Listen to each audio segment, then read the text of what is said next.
Si le rhum est principalement connu en Europe en tant que base pour la préparation de cocktails, cette boisson est également consommée pure par les véritables connaisseurs. Mais quel est le secret d'un rhum de qualité? Il n'existe aucune méthode de production strictement établie pour le rhum. Le processus de fabrication varie selon le producteur et le lieu de production.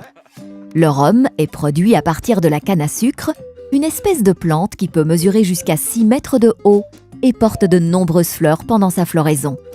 La canne à sucre est récoltée, puis broyée à l'aide d'une machine.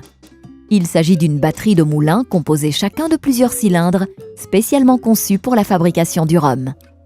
Ensuite, le jus extrait des tiges de canne à sucre est porté à ébullition. Le jus de sucre de canne chaud doit ensuite refroidir.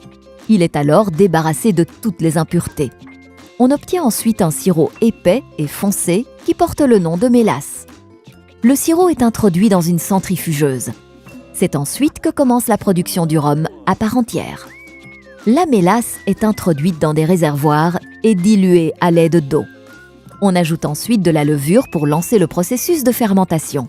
L'intensité de la saveur du rhum dépend de la durée de la fermentation.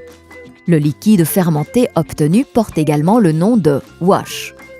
Une fois ce processus biochimique terminé, l'étape de distillation peut commencer.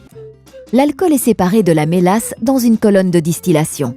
Ce processus s'effectue dans un alambic à chauffe directe, pot still, ou un alambic à colonne, column still. Les substances excédentaires sont éliminées en réchauffant le liquide fermenté dans une cuve hermétique. Les vapeurs d'alcool montent et se condensent. À ce stade, le rhum est encore incolore. L'alcool passe ensuite par la phase de vieillissement qui dure au minimum 3 années. C'est en reposant dans des fûts en chêne que le rhum acquiert sa couleur intense typique qui va du jaune ambré au brun foncé ainsi que sa saveur caractéristique.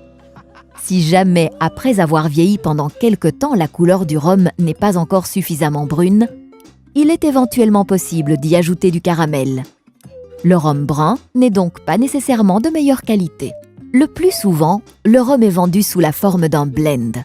Ce terme désigne l'assemblage de plusieurs rhums dans le but d'améliorer sa qualité et de vendre un produit unique.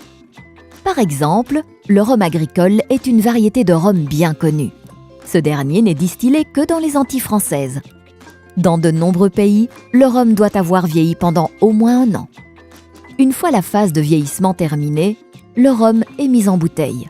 Les bouteilles sont ensuite expédiées chez Delhaize où elles sont mises en rayon.